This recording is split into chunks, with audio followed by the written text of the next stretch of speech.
nagkaroon din po ng advanced screening ang My Best Friend Eman at syempre ang ang A Secret in Prague. At yan at ang iba pa, ibabalita naman sa atin ni Von Belenario. Watch this.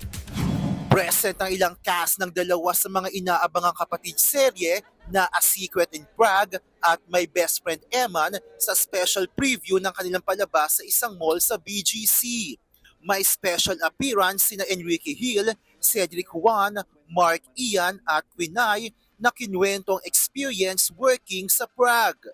Ang stars naman ng My Best Friend Eman na sina JM De Guzman, Shaina Magdayaw, Ryrie Sofia, Ivan Lim, Yasmin Jill, Jay Acosta at Daytona, ibinahagi ang mga natutunan sa kanilang serye.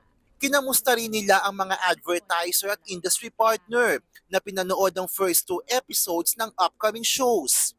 Mapapanood ang A Secret in Prague at My Best Friend Eman sa TV5. Nagdaos ng sariling pamisa ang magkakapatid na Lotlot, Matet at Kiko De Leon sa unang anibersaryo ng pagkamatay ng kanilang inang si superstar Nora Honor nitong Huwebes.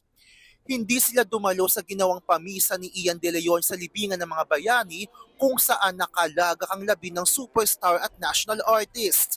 Sa report ng Philippine Entertainment Portal o PEP.ph, naglabas din ang statement ang legal counsel ni Lotlot. Anila, hindi siya nakonsulta sa pagtatag ni Ian ng One Person Corporation o OPC para magkaroon ng foundation at enterprise sa pag-alala kay Nora.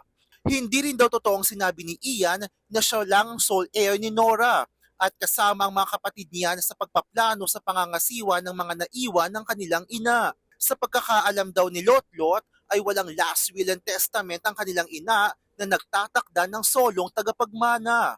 Giit pa nila, hindi habol ni Lotlot ang mana.